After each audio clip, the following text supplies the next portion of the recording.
blowing money fast on this side. I think I'm Big Meech. What up, what up? Welcome back to the channel. I'm with Ajiona and we are locked in. This is the recap for BMF episode 8, Code Red. Now, this is another exciting one. It's kind of a build-up episode because we know that Meech left St. Louis to get back down to Atlanta, only to find out that Glock is in charge, and now we're starting all over. But we're starting to see BMF develop all the way. And what I mean by that is, in this episode, we see them start putting the stash spots in the cars, and they're also trying to finagle their way around the city to dodge the Red Dogs. Not only that, but Glock and his organization, the Miami Killers.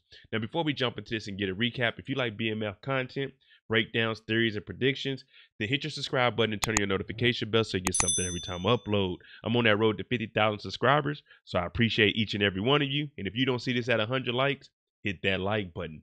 But let's go ahead and jump into it. This is the recap of episode 8, Code Red. Meech gets back to Atlanta, and of course the strip club is the first place we gotta go. He links up with Duffy and the crew, but while he's in here, he sees Angel. Now we know that Angel is back to working, and she also mentioned that she was going to see how much Glock is paying. So she's been dancing with Glock, and you can tell that Meech is a little bit jealous. Duffy introduces him to all of his crew. We got a guy named Bingo, C-Note, and we about to try to get some C-Notes around here. But Meech sees that Angel is with Glock, and he tells them, listen, we're all about to make this money, but also one thing with BMF, the plug, he don't like small bills, 1s, 5s, 10s, 20s, so we're going to make it rain. Meech gets on stage, he makes it rain, and they're throwing so much money, it makes Glock upset. He tells his crew, let's get all of our stuff and let's get out of here. But Meech and Angel, they make eye contact before she leaves about the club with the boy Glock and the Miami Killers. We also find out back in Detroit, Hoop talks to Terry and lets him know, hey, Henry is out here struggling. And it looks like Henry owes her suppliers a lot of money, the Cowdeens. Now, Terry's hearing this and he's like, wait a minute, she owes her supplier a lot of money and she has a local supplier? Well, that makes sense why she took out Peaches. If you remember, Peaches used to be with K9, but K9 used to get the work from somebody, and Peaches also had a connect. So that's why Henry took her out so she wouldn't have to owe anybody and she could try to make her way around the city. So for Terry, this is just another idea in his head to where he can try to backdoor Henry and get her off the street by going to her suppliers and uniting with them and eliminating her by forcing her to have a drought in the street. Terry and Hoop had their meeting about Henry and it's time to close up.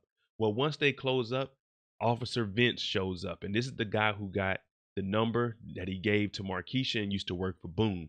Now, he's been going at it with Terry ever since he met him, and he's telling Terry, Markeisha is a high fashion woman. You don't know what it takes for a woman like that. She needs a real man, not a little boy.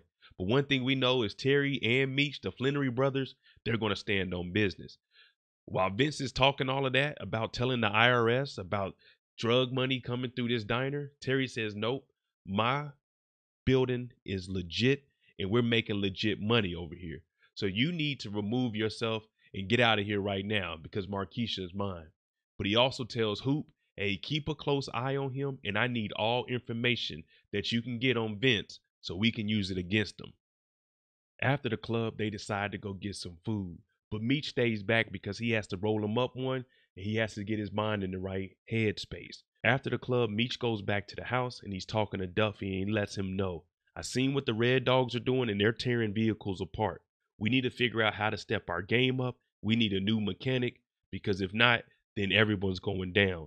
Also, Meech mentions that drug cases are about to become federal, meaning you're going to serve about 80 to 90% of your time. And feds, they don't play around. They can get you for anything. Now, Duffy is like, okay, so what are we going to do here in Atlanta? And Meech is like, we're going to have to chill for a minute because Glock and the Miami Killers, they took over Techwood. So right now, it's kind of an outnumbered thing, and we have to fall back. But Meech, he's always 3 or 4 steps ahead.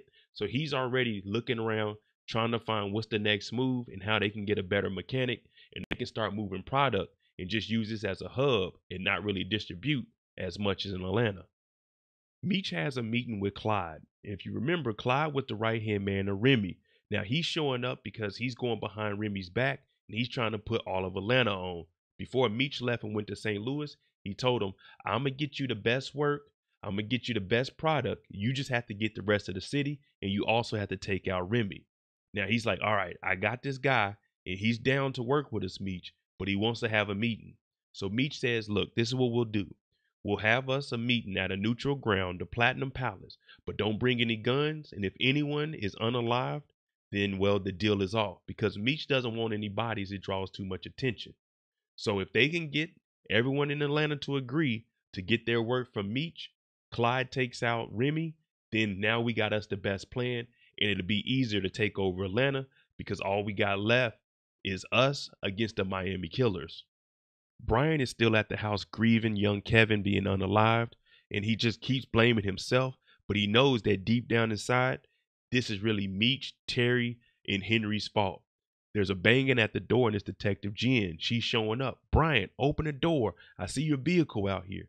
So when she talks to him, she's starting to explain to him, I know you're grieving. I'm going through it also. My sister passed, Amberson passed, and I want us to go ahead and start to try to bring down BMF, Meech and Terry, and also Henry. We have everything in place. We just need to get to it. So put that bottle down and let's get up off our butts and go make this happen. Now, Brian, he's drinking still, but he knows that this is what they need to do. Brian and Jen, they actually have a stakeout, and they follow Tyshon. Now, he's the right hand to Henry. But when these two are in the vehicle, they're having that conversation that they desperately needed. And we're seeing that they still miss working together. And you hear more so on Brian's side, like, hey, I used to have a partner. I loved her so much. I always wanted to see the best for her. And I would hate for something to happen to her, and so would her father. Now, Jen is like, you're right about that. But we need to get this revenge. So let's divide and conquer. You follow Tyshon, and I got another meeting undercover with Henry. Now, Brian doesn't want her to go because he knows it can get dangerous. But Jen, she figures she's already in the game, and this is a move she has to make because she wants to do some things on her own and get her job back also. Terry is still making plays up in Detroit, so he goes and meets with a gentleman by the name of Sam. Now, Sam has convenience stores all throughout Michigan, and he's like, listen, can we use this as a stash house? Can we use this to move some product? And in comes a gentleman. He's like, hey, Sam, what do we do with these fake lottery tickets? They tried to scam us. Sam tells him to rip it up and throw it away. Now, when Terry hears this, he asks, what do you do if the lottery tickets are real? Well, Sam says we have to pay cash to all of the winners. That's the good thing about scratch-off tickets. Up under $1,000, they can pay you right in the store. Now, this gives Terry an idea, and he's going to build on that a little bit later, but Sam is going to be the guy he needs to go to in order to make this plan happen. Lucille had Bible study at the house, and we know that she's trying to become the assistant pastor. Well, Sister Fleming says, hey, you did a wonderful job, and we're picking you. So Lucille is happy. Wanda was also here, and we seen Wanda was shedding some tears, but that's because she's realizing that she's going to probably have to move on with life without Terry. Now, he'll still be around, but he'll just be living his own life. During this conversation, Charles shows up.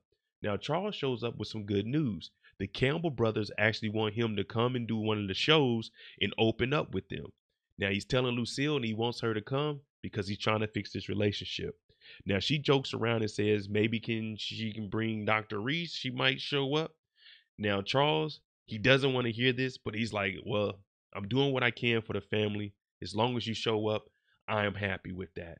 So, Charles, hey, at least Lucille might come. Young Nikki and Breeze have been getting closer and closer. Now they're out and they're supposed to be studying, and in the front seat, we see some people making out. In the back seat is Nikki and Breeze, and he's like, I have a letter for you. And we all remember how it was back in the 90s. You write a letter. Nicole, will you be my girlfriend? Yes, no, maybe. Well, Nicole puts yes on there. They give each other a kiss, and they snuggle up a little bit. Well, it looks like Nikki, she's growing up right in front of our eyes.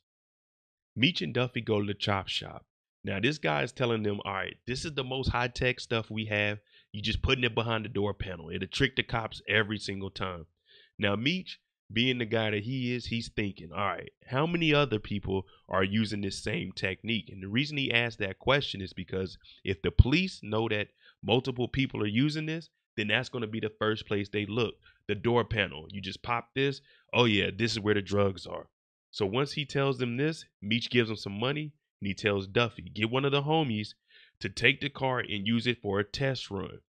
We just want to see if we get pulled over, will the cops be able to figure out where the dope is stashed? Terry's at the convenience store and he hears young Breeze and his friend talking about, hey, we need to get some condoms. Let's go talk to the girls.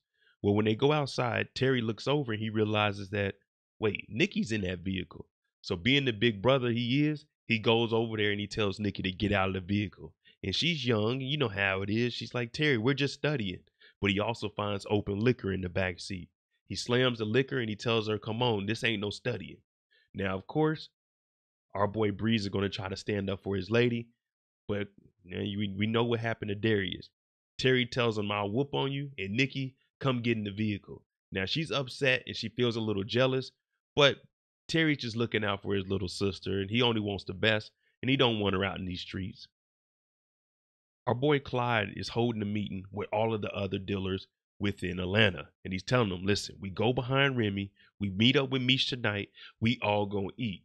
Well, this plan, it doesn't go according to plan because Remy ends up showing up and all you hear is F Meech. And he puts a knife out to Clyde's neck, cuts off his tongue, throws it on the table, and then permits to unalive him.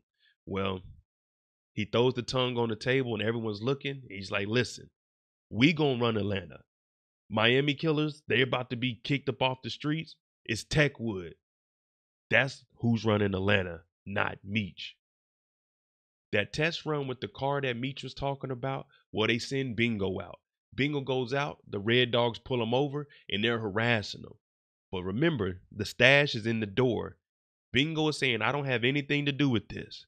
Well, they end up finding the dope in the door, not 1 brick, but 2 bricks. So the Red Dog, they are happy. But you see one cop starts to inspect the bag and he's like, wait a minute, this ain't right. While this is going on, they're whooping on Bingo, letting him know, hey, you a drug dealer? We're going to be on your butt from sun up to sundown. Well, they find out that the dope is fake and it's actually baking soda. So they have to go on. Meech was smart enough to switch actual dope with baking soda. So if they did get caught, no one will get arrested for it.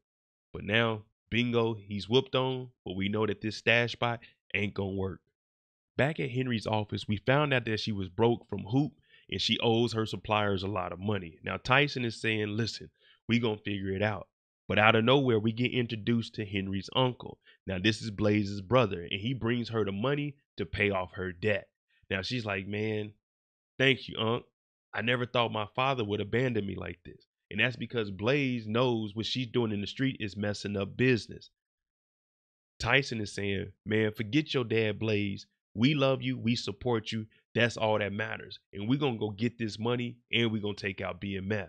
So this gives some motivation back to Henry to get up and make something happen. Charles goes over to Terry's house to get a haircut in preparation for this new concert that he's about to get into. Now, Terry's doing a hell of a job. We got the Steve Harvey lineup, and Charles is like, man, I hope your mom comes out tonight, and I hope to show her a very good time. So Charles is thinking about making some extra money and working another job, working at the diner with Terry. But Terry just gives him a cash advance, and he leaves. Now, Meech calls, and the reason Meech calls is because they're looking for a new mechanic, but they're talking in code over the phone, talking about getting a new chef, and there might be a new chef down in Miami. Meech is thinking about making that move down there because we just seen that the car got hit by the Red Dogs, and our mechanic, he ain't as good as we need him to be. The Red Dogs leave from arresting Bingo. They got to let him go, and they go straight to Techwood, and they're cleaning up shop. They're kicking in doors. They whooping on civilians. They planting drugs on people. They tossing everything everywhere because that's their job. The more people they arrest, the better the numbers look. And if the numbers look good, we look good. This is all in preparation for the 96 Olympics. Now, if you remember the young boy that died, well, his father's in here and they're harassing him. He's saying, where were you guys at when they were doing some shootings around here? The Red Dogs don't care about that. The only thing they want to do is get drugs off the streets and clean up the streets by any means necessary. Outside of Techwood, we see Glock and Angel sitting in the car, and he's watching them raid everything because Miami killers had took over Techwood after that last shootout. Now, he's talking about heading back to Miami for a little bit because the block is hot, but he's on the phone and he's telling somebody, hey, I need you to take out Meech, spray him with bullets, get him out of here, and let's make it happen. Let's get this money. But little does he know, we got Angel in the passenger seat eavesdropping, and she's hearing everything. Even though Meech told her she wasn't loyal, she still has a soft spot in her heart for Meech, and it looks like she's going to tell him what's going down. Meech has everyone meet him at the Platinum Palace, and the reason for this, he's letting them know, hey, I'm about to get on the road. We got to make some things stick out here, but we're going to stop the work here in Atlanta. Now, everyone's saying, all right, Meech, we support that, because that was a great idea to switch the baking soda out with the actual dope. So we didn't get caught, and we know what we need to fix in our operation. Now, once they leave, Meech lets them know, all right, lay low for a little bit. Two of the strippers come over and they talk to Meech, and they saying, hey, Meech, what you about to get into? We got a room down the street. You want to come through? And well, at this point, there's no work on the street. Meech, doing like any other man, he's like, yeah, why not? I'll meet you ladies later on tonight. Now, Terry was talking to Sam, and he came up with a lottery scam. And the lottery scam is whoever wins at one of these multiple locations in Detroit, they'll call up Terry. They'll say, hey, Terry, we got 20 to 30 minutes. You get here. Terry's going to pay you 10% on top of whatever your cash prize is. So if it's $1,000, they'll give you $1,100. You take that, and then what they'll do is give their winning ticket to a legitimate person, Hoop's cousin. They'll go cash it. And then from there, you have legitimate money, and you can buy assets, houses, cars, and everything will be in legit names. So Terry, he's already thinking, this is how we'll be able to clean our money by just paying extra for a little bit of lottery ticket and just thinking that 10% as tax money. It's time for Charles's event. He shows up. He's clean as hell. New haircut. He on the piano. He doing his thing. We got him singing in here. The crowd is going crazy. It's a nice little turnout, about 17 people. But in the background, you see Lucille show up. And she's by herself. She didn't bring Dr. Maurice with her. So this is a positive thing. Charles is up there doing his thing. He kills it. He gets off stage and sees Lucille. And it's like, man, it's love at first sight again. Now, one of the gentlemen on the stage, he comes and talks to Charles and says, I seen you did a hell of a job. Take my card, holla at my manager. And Lucille saying, you should have heard the song you wrote for me. Charles is good as hell. So it looks like Charles, he has an opportunity to get back in music, which is his real passion. Markeisha and Terry step out to have a good time. And they go and have a few drinks. Terry's actually drinking a little bit now, some mojitos. Now, Vince shows back up, and we've been expecting him to be harassing Terry and Markeisha since he showed up at the diner. Now, he buys her a martini, just how she likes it, and Terry says, all right, enough of that. I know where you be, you know where I'm at. And what Terry means by that is he had Hoop follow Vince around, and he knows his whole schedule from the time he goes to work at 6:30 to the time he goes home at 6:30, from messing with girls to grabbing a coffee and eating donuts. So Vince is a little scared knowing that Terry, he may be young, but he has someone follow him all day and knows about all of his whereabouts. So he backs down, and you see Markeisha kind of laugh. Jen puts the wig back on and goes to meet up with Henry. Now, these two, they start having conversations, and we see Henry start to be humanized. She's not that hardened person that we've seen that's attacking people. And her and Jen actually have more in common. Both of their mothers passed. One of their fathers abandoned them. The other one, he's still around and supports her. But these two are close. These two police officers show up, and Jen starts to kiss Henry because she doesn't want the police to see Henry, because they might have a suspicion of who she is after she told the captain about Detective Bryant working directly with her. So now Jen is getting closer and closer to Henry, and Henry's like, well, let's take this back to the house. At the strip club, it's time to celebrate. We throwing money, we making it happen. We about to head to Miami. And the waitress shows up and says, hey, this guy bought you some bottles over here. Everyone's like, cool, free drinks? That's never a problem over here. But when they start scooping the ice, inside of the ice, there's a head. And this head is Clyde. Now, I don't know how much they paid to get this done, but there's a whole head in there. And then Remy shows up, and he's saying, I guess Clyde didn't have his head on the swivel. This has Meech looking at Remy like, man, you know you just wrote your own death certificate, because he was about to partner up with Clyde. But Remy is saying, nah, I run Atlanta. They don't need you. And Meech corrects him and says, nah, they don't need you. All of Atlanta is going to be behind me because I got the best product and the best price. So him and Remy, they go separate ways because there shouldn't be any issues here. We just trying to get home tonight. Terry and Sam, they meet up with Henry's supplier.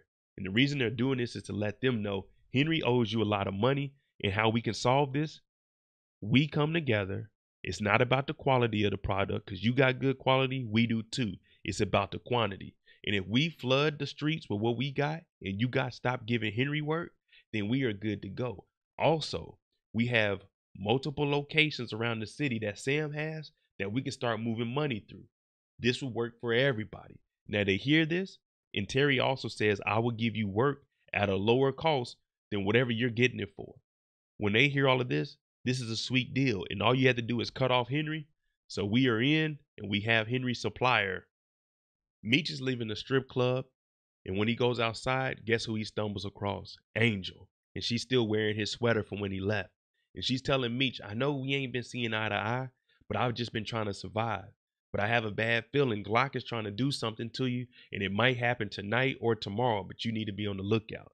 Now, Meech, he's still upset because he liked Angel, but he wants to see the best for her, and he wants to see her actually make it about the city. So he takes this information, and he knows she's relocating to Miami, but he puts it in the back of his mind, and he's like, well, I still got to go meet up with these ladies for the evening. Jen and Henry go back to the house. Now, they already opened up to each other. They got very, very close. They kissed, and now Henry sees the burn marks on Jen's arm, and she's like, I'm not afraid of those. Well, Jen's undercover, and she knows she can't go all the way with Henry, but they start kissing, and things are going well until Jen notices something on the camera. Well, someone took a photo, and we can't tell who this other person is, but one thing we do know is it got Jen up and out of here, leaving Henry upset and alone. Meech goes back to the hotel with the two girls, and they do what adults do. But we see somebody sneaking in, and they have a gun.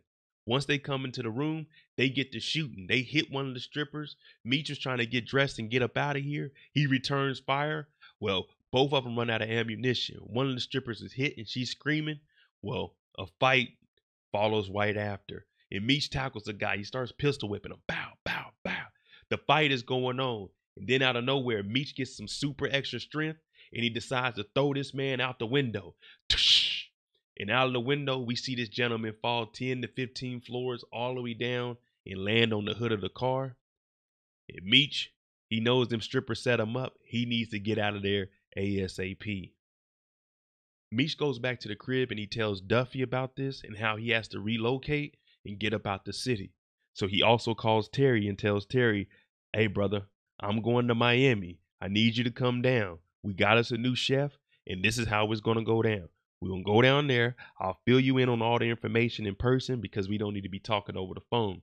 Now, Terry, he's like, man, I just got situated up here. But he knows Meech has a bigger plan in store. So he's like, all right, I'll meet you down there. But before he leaves, you hear Duffy tell Meech, be careful. Keep your gun on you because there is no telling what Glock is going to do knowing his homeboy ain't making it back.